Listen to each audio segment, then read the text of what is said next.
Tiramisu, tüm dünyada sıklıkla yapılan nefis bir İtalyan tatlısı. Orijinali normalde çiğ yumurtayla yapılıyor. Hatta bizim kanalımızda da öyle bir tarif var. Ben onun kremasını çok sevdim. Yaptığım zaman nasıl bittiğini anlayamadık ve deneyenlerden de olumlu yorumlar aldık. Fakat içeriğindeki çiğ yumurtadan rahatsızlık duyan ve sırf bu yüzden tarifi denemek istemeyen takipçilerimiz de vardı. O zaman biz de bir nefis olarak kolları sıvadık ve Türk usulü tiramisu yaptık. İster adına yalancı tiramisu deyin, isterseniz de pasta. Sonuç olarak çok hafif, yedikçe yedirten bir tatlı tarifi oldu.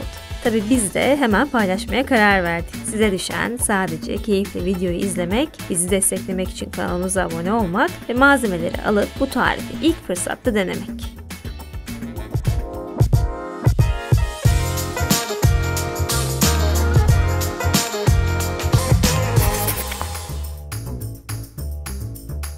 İşe önce kremanın yapımıyla başlayalım ki krema diğer işlemler sırasında soğusun. Sütü bir tencereye alıyoruz. Bu kremada yumurtanın sadece sarısını kullanacağız. Yumurta sarılarını, şekeri, unu ve nişastayı sütün üzerine ekliyoruz. Katı malzemeleri eleyerek eklerseniz daha pürüzsüz bir krema elde etmeniz kolay olacaktır. Şimdi tüm hepsini bir tel çırpıcı yardımıyla karıştırıyor ve orta ateşte karıştıra pişiriyoruz. Piştiğinde bu şekilde katı kıvamlı bir krema olacak.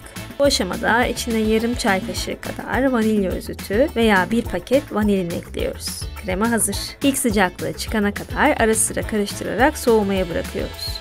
Sonra içine bir poşet oturtmayı unutmayın ki krema kabuk tutmasın. Şimdi kekini hazırlamaya geçebiliriz. Ben 24 santim çapında bir kalıp kullandım. Kalıbın altında bu şekilde yağlı kağıtla kapladım ki kek dışarı taşmasın. Bu sarma işlemini ne kadar sıkı yaparsanız o kadar iyi olur.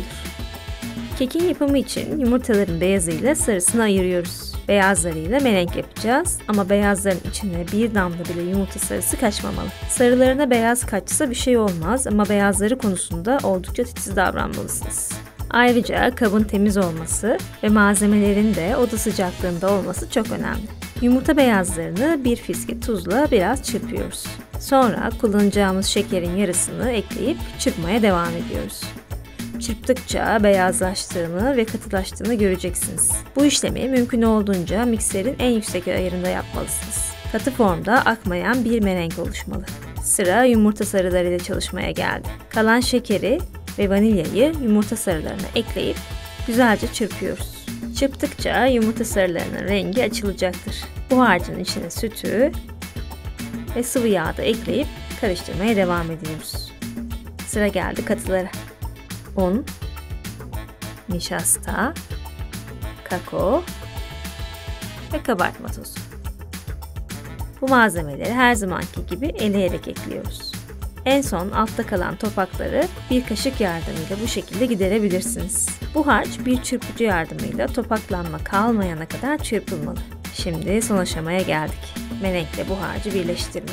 Önce merengin küçük miktarda bir kısmını alıp kakaolu harçla birleştiriyoruz. Bu şekilde harç biraz cıvıklaşıp kalanıyla daha kolay karışabilir hale geliyor. Merengin kalan kısmını azar azar ekliyor ve harcı bir spatula yardımıyla katlama yöntemini kullanarak içine hapsettiğimiz havayı söndürmeden karıştırıyoruz. Şimdi kek hamurumuzu kalıba aktarabiliriz. Hafif akışkan, muhteşem kokulu bir hamur oldu. Şimdi pişirme. Kekimizi 170 derecede önceden ısıtılmış fırında 20 dakika pişiriyoruz. Sonra dereceyi 150'ye düşürüp 20 dakika daha pişirmeye devam ediyoruz. Kek pişerken biz de kremanın son dokunuşlarını halledelim. Soğuyan kremamıza labne ve lezzet için biraz da kaymak ekliyoruz. Kaymak zorunlu değil ama çok lezzet kattığını söylemek isterim. Kremayı güzelce çırpıyoruz. Tamamen pürüzsüz hale gelene kadar. Tiramisu'nun özelliği gereği kek için kahveli bir sos kullanacağız. Bu sefer sosta hem süt hem de su kullandım. Çok daha güzel oldu. Derin bir kaseye süt, su ve en sonunda Nescafe'yi ekleyip kahve çözünene kadar karıştırıyoruz. Kek de pişti. Soğuduktan sonra bir bıçak yardımıyla keki kalıptan dikkatlice ayırıyoruz. Yumuşacık bir kek oldu. Bu keki ikiye böleceğiz. Bunun için tırtıklı bir bıçak kullanabilirsiniz. Veya kenar kısmından kesik açıp keki bu şekilde bir ip yardımıyla kolayca ikiye bölebilirsiniz. Pastamızı hazırlamaya geçebiliriz. Sunum yapacağımız tabağa kekin üst parçasını iç kısmı üste gelecek şekilde yerleştirip hazırladığımız kahveli sosun yarısını bu keke döküyoruz. Sosu nasıl çektiğine bakar mısınız? Şimdi bu kata krema süreceğiz. Ben daha şekilli olsun diye krema sıkma torbası kullandım ve bu şekilde uygulama yaptım. Siz istediğiniz gibi yapabilirsiniz elbette. İkinci kata da aynı işlemleri uygulayacağız. Önce sos, sonra da krema. Bu şekilde büyük ağızlı bir sıkma ucuyla bu uygulama yapıldığında tatlımız birden bir kutlama pastasına dönüyor. Tüm boşlukları dolduruyoruz. Tatlımız hazır. Dolapta soğuyacak. Servisten hemen önce üzerine bol çikolata rendesi ve tabii ki kakao. İşte muhteşem pasta görünümlü tiramisu hazır.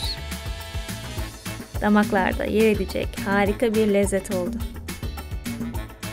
Videolarımızı beğeniyorsanız beğen tuşuna basmayı ve kanalımızı takip etmeyi unutmayın lütfen. Bir sonraki tarif videosunda görüşmek üzere. Afiyet olsun.